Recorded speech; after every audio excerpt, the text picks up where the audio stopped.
My name is Cassie. I am 23 years old.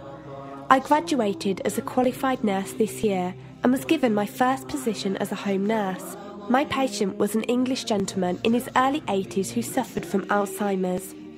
In the first meeting, the patient was given his record, and from it I could see that he was a convert to the religion of Islam, therefore he was a Muslim. I knew from this that I would need to take into account some modes of treatment that may go against his faith, and therefore try to adapt my care to meet his needs. I bought in some halal meat to cook for him and ensured that there was no pork or alcohol in the premises, as I did some research which showed me that these were forbidden in Islam. My patient was in a very advanced stage of his condition, so many of my colleagues could not understand why I was going through so much effort for him. But I understood that a person who commits to a faith deserves that commitment to be respected, even if they are not in a position to understand. Anyway, after a few weeks with my patient, I began to notice some patterns of movement. At first, I thought it was some copied motions he'd seen someone doing, but I saw him repeat the movement at particular times, morning, afternoon, evening. The movements were to raise his hands, bow, and then put his head to the ground. I could not understand it. He was also repeating sentences in another language. I couldn't figure out what language it was, as his speech was slurred, but I know the same verses were repeated daily. Also, there was something strange. He didn't allow me to feed him with my left hand. Somehow I knew this linked to his religion, but didn't know how.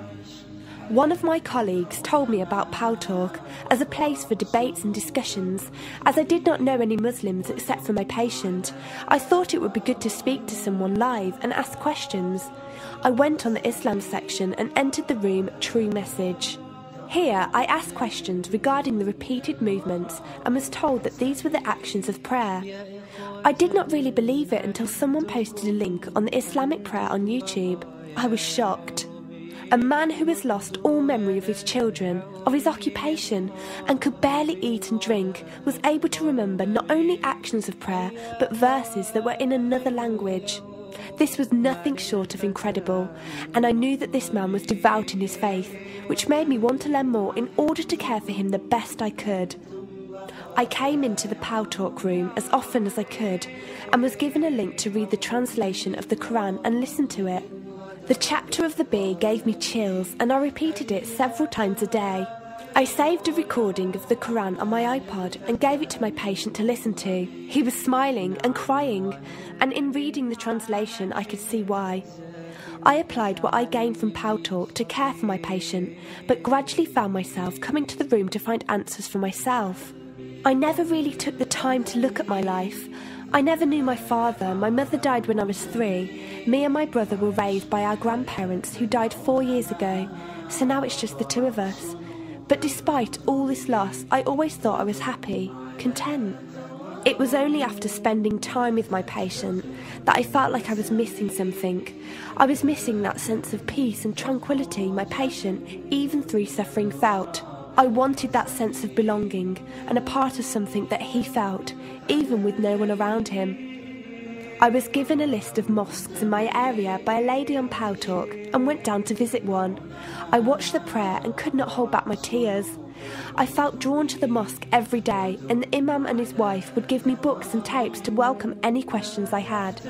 Every question I asked at the mosque and on Paltalk was answered with such clarity and depth that could do nothing but accept them. I have never practiced a faith, but always believed that there was a God. I just did not know how to worship him. One evening I came onto Paltalk, and one of the speakers on the mic addressed me. He asked me if I have any questions. I said no. He asked if I was happy with the answers I was given. I said yes. He then asked what was stopping me accepting Islam. I could not answer. I went to the mosque to watch the dawn prayer. The imam asked me the same question. I could not answer. I then went to tend to my patient. I was feeding him, and as I looked into his eyes, I just realised he was brought to me for a reason, and the only thing stopping me from accepting was fear. Not fear in the sense of something bad, but fear of accepting something good and thinking that I was not worthy like this man. That afternoon I went to the mosque and asked the imam if I could say my declaration of faith, the Shahada. There is no God except Allah. Muhammad is Allah's messenger. He helped me through it and guided me through what I needed to do next. I cannot explain the feeling I felt when I said it. It was like someone woke me up from sleep and sees everything more clearly. The feeling was overwhelming joy, clarity, and most of all, peace. The first person I told was not my brother, but my patient. I went to him, and before I even opened my mouth, he cried and smiled at me. I broke down in front of him. I owed him so much. I came home and logged onto Paltalk and repeated the Shahada for the room.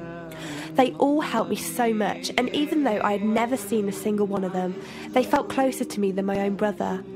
I did eventually call my brother to tell him, and although he wasn't happy, he supported me and said he would be there. I couldn't ask for any more. After my first week as a Muslim, my patient passed away in his sleep while I was caring for him. Inna lillahi wa inna ilaihi raji'un. He died a peaceful death, and I was the only person with him. He was like the father I never had, and he was my doorway to Islam. From the day of my Shahada to this very day, and for every day for as long as I live, I will pray that Allah shows mercy on him and grant him every good deed I perform in the tenfold. I loved him for the sake of Allah, and I pray each night to become an atom's weight of the Muslim he was. Islam is a religion with an open door. It is there for those who want to enter it. Verily, Allah is the most merciful, most kind.